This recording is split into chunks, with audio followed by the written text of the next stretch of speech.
Assalamualaikum warahmatullahi wabarakatuh. Selamat pagi anak-anak ibu semua. Apa kabar hari ini? Semoga selalu dalam keadaan sehat ya. Oke, hari ini kita lanjut belajar tema 5 subtema 3 tentang pengaruh cuaca terhadap kehidupan manusia. Pernahkah kalian membaca artikel tentang perubahan cuaca dan iklim? Nah, bagaimana pengaruh perubahan cuaca pada kehidupan manusia? Oke, untuk menambah pengetahuanmu tentang perubahan cuaca, yuk kita baca artikel berikut ya. Cuaca merupakan keadaan udara pada suatu tempat dan pada waktu yang tertentu. Keadaan cuaca selalu berubah-ubah di setiap daerah. Ada yang kemarau, ada yang dingin, ada yang mendung, hujan, dan sebagainya. Keadaan cuaca dipengaruhi oleh tiga unsur, yaitu matahari, angin, dan air. Matahari dapat menghasilkan energi yang dapat mengendalikan air. Angin membawa awan yang bergerak menuju tempat yang lebih tinggi sambil membawa uap air sehingga terjadi hujan. Pengaruh cuaca terhadap kehidupan manusia itu sangat berpengaruh, seperti halnya pada saat musim penghujan, udara banyak mengandung uap air dan cahaya matahari tidak akan terasa karena adanya air hujan. Apa saja pengaruh cuaca bagi kehidupan manusia? Nah, yang pertama bercocok tanam. Saat musim hujan, tanah di sekitar perkebunan akan menjadi basah dan lembab. Berbagai jenis tumbuhan menyukai kondisi seperti ini dan ada pula yang tidak menyukainya. Yang kedua, pertumbuhan tumbuhan. Nah, ketika musim kemarau, pengaruh sinar matahari sangat terasa. Tanah di daerah perkebunan tersebut menjadi kering akibat suhu permukaan bumi yang tinggi. Nah, tumbuhan yang memiliki akar panjang dan daun yang berselaput lilin mampu bertahan pada kondisi seperti ini. Yang ketiga, menjemur pakaian. Nah, cuaca juga berpengaruh terhadap pakaian yang kita jemur. Sehabis mencuci pakaian basah yang kita jemur akan cepat mengering karena terkena sinar matahari dibandingkan pada saat cuaca mendung ataupun hujan. Yang keempat, pakaian yang digunakan. Keadaan cuaca juga berpengaruh terhadap pakaian yang kita gunakan.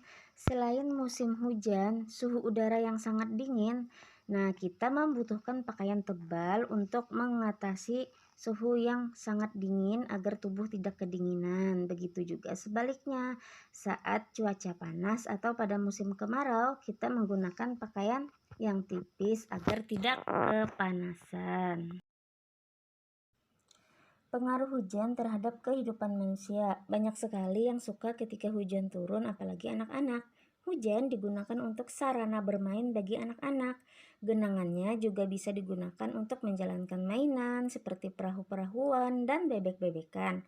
Nah, akan tetapi kita tidak boleh terlalu lama dalam bermain hujan karena bisa menyebabkan kedinginan dan badan menjadi sakit. Hujan dapat memberikan pengaruh bagi kehidupan kita.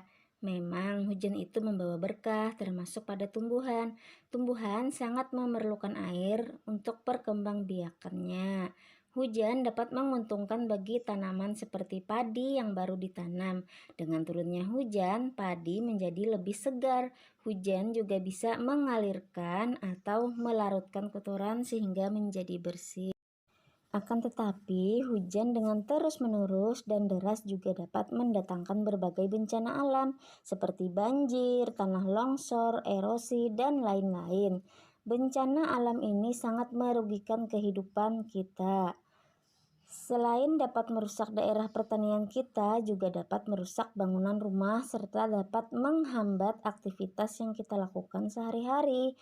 Dan kemudian juga dapat menyebabkan tubuh kita jatuh sakit. Coba kalian perhatikan pekarangan rumah kalian atau keadaan di luar rumah kalian ketika hujan sudah reda atau berhenti. Nah, lalu apa yang kalian lihat? Tentunya jalan banyak sampah akibat terbawa aliran hujan. Sampah berserakan di mana-mana. Genangan airnya pun dapat membuat kendaraan kita menjadi kotor dan sangat merepotkan bagi berjalan kaki. Nah, setelah membaca artikel di atas, Sudahkah kalian memahaminya? Nah, jadi kesimpulannya adalah keadaan cuaca yang sangat berpengaruh terhadap aktivitas yang kita lakukan setiap harinya. Keadaan cuaca ini disebabkan oleh apa tadi? Matahari, angin, dan air. Nah, lalu apa saja yang kamu perlukan untuk menghadapi perubahan cuaca saat musim kemarau atau panas? Nah, atau musim penghujan. Pada saat musim penghujan, jangan lupa bawa payung dan jas hujan. Begitu juga pada saat musim kemarau. Pada saat musim kemarau, tanah-tanah menjadi kering. Banyak tanaman yang mati kekurangan air. Nah, saat musim kemarau biasanya manusia memakai pakaian tipis yang menyerap keringat. Nah, setelah kalian memahami artikel di atas, sekarang cobalah kita untuk berdiskusi bersama-sama ya. Informasi-informasi penting yang bisa kita pelajari pada artikel di atas. Nah, yang pertama, apa saja pengaruh keadaan cuaca dan jelaskanlah. Nah, yang mempengaruhi keadaan cuaca tadi yang kita pelajari yaitu matahari, angin, dan udara. Matahari dapat menghasilkan energi yang dapat mengendalikan air. Kemudian, angin membawa awan yang bergerak menuju tempat yang lebih tinggi sambil membawa uap air sehingga terjadi hujan. Yang kedua, tulislah apa saja pengaruh cuaca panas atau hujan pada manusia dan sekitarnya. Nah, pengaruh cuaca panas seperti kekeringan, untuk menjemur pakaian, atau juga berpengaruh terhadap pakaian yang kita gunakan. Pengaruh hujan, kalau hujan terus-menerus maka akan terjadi banjir. Tetapi pada musim penghujan juga cocok untuk bercocok tanam. Terus juga berpengaruh terhadap pakaian yang kita gunakan. Yang ketiga, apa saja hal-hal yang kita perlukan untuk menghadapi perubahan cuaca saat musim panas atau hujan? Nah, banyak sekali ya di antaranya yang diperlukan saat musim panas, seperti topi untuk keluar rumah agar tidak kepanasan, kipas angin atau AC di dalam ruangan, ataupun pakaian tipis. Nah, kemudian yang kita perlukan saat pada musim hujan seperti jas hujan, jaket, dan pakaian tebal. Banjir membuat warga kampung ini saling tolong-menolong. Suara.com, sesama korban banjir, warga RT 07 Kecamatan Pancoran, Jakarta Selatan saling tolong-menolong. Sekretaris RT 4 Ahmad Pauji mengatakan tidak mendapatkan bantuan dari Badan Nasional Penanggulangan Bencana.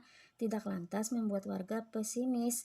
Mereka berdaya bareng-bareng. Ahmad bersama warga membantu mengevakuasi barang-barang berharga dari rumah lain yang terendam banjir. Ya, untuk dari BNPB belum ada untuk bantuan evakuasi. Untuk ini belum besar ya, belum masuk titik rawan. Tapi dari kami saja bahu-membahu sama warga sekitar kalau ada yang butuh pertolongan, kata Ahmad di lokasi. Ahmad senang jiwa sosial dimiliki warganya.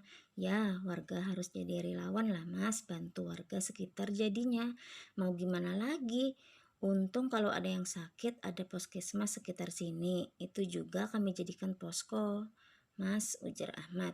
Ahmad berharap banjir di kawasan pemukiman segera surut dan warga dapat kembali beraktivitas. Kalau untuk sekarang masih bantu-bantu biasa saja warga mas, belum ada yang bagaimana ya. Jadi kita warga saling memperbantukan saja, paling pindah-pindah perlengkapan rumah saja untuk dikeluarkan. Masih biasa saja mas, ujar Fauji. Menurut pengamatan suara.com, genangan air di lokasi tersebut bervariasi, mulai dari sekitar 2 cm sampai 1 meter.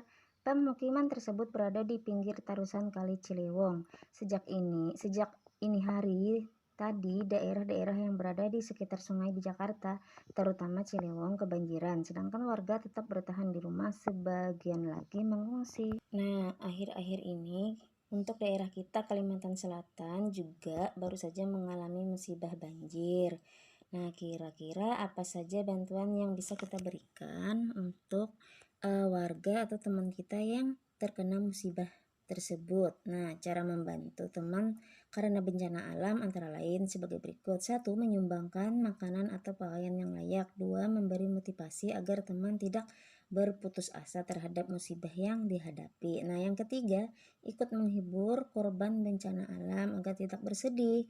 Yang keempat, mengumpulkan sumbangan dari masyarakat sekitar, kemudian mendoakan agar korban bencana alam tidak mengalami banyak kesulitan. Sekarang tugas, tulislah bentuk-bentuk bantuan apa saja yang bisa kita berikan untuk korban bencana. Yang pertama yaitu korban bantuan kekeringan. Yang kedua untuk korban atau bencana banjir. Silahkan tulis di buku tugas kalian ya. Sekarang yuk kita belajar berhitung pecahan yang penyebutnya sama. Nah, silahkan simak materinya ya. Kue bolu. Lalu kue bolu itu dipotong menjadi 4 bagian. Berarti masing-masing nanti 1/4 bagian. Nah, di dalam bis Dayu makan 1 potong kue. Ya, berarti Dayu makannya 1/4. Lalu ayah pun makan 1 potong kue. Berarti ayah juga memakan 1/4 kue. Nah, kita jumlahkan 1/4 kue.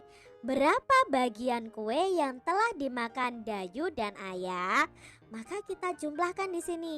Ini yang dimakan Dayu 1/4, ini yang dimakan ayah. Nah, untuk mengerjakannya kita lihat dulu penyebutnya. Ini harus tetap sama. Jadi yang dijumlahkan hanya pembilangnya saja. Ya, berarti kita jumlahkan 1 ditambah 1 per. Nah, kita cukup tulis 1 saja, 4-nya. Per 4 karena penyebutnya sama. Nah, 1 ditambah 1 itu sama dengan 2. 2/4. Jadi kue yang telah dimakan Dayu dan ayah itu ada 2/4 bagian. Maksudnya apa? 2 kue dari 4 kue yang ada. Contoh selanjutnya, Dayu membawa bekal 1 batang coklat yang berisi 10. Ingat ya, berisi 10. Di perjalanan Dayu makan 3 potong coklat. Berarti berapa bagian nih Dayu memakannya? Ya, 3/10. Dia memakan 3 potong coklat dari 10 coklat yang ada. Ibu makan 2 potong coklat. Berarti di sini ibu tuh memotongnya 2/10 atau memakannya 2/10. Nah, berapa bagian coklat yang dimakan Dayu dan ibu? Otomatis di sini Dayu 3/10 ditambah ibunya memakan 2/10 bagian. Maka kita jumlahkan. Lihat di sini, penyebutnya sudah sama-sama 10. Berarti kita cukup tuliskan 1 saja. Kita jumlahkan pembilangnya. 3 ditambah 2 sama dengan 5. 5/10 jawabnya. Jadi coklat yang dimakan Dayu dan ibu itu ada 5/10 bagian.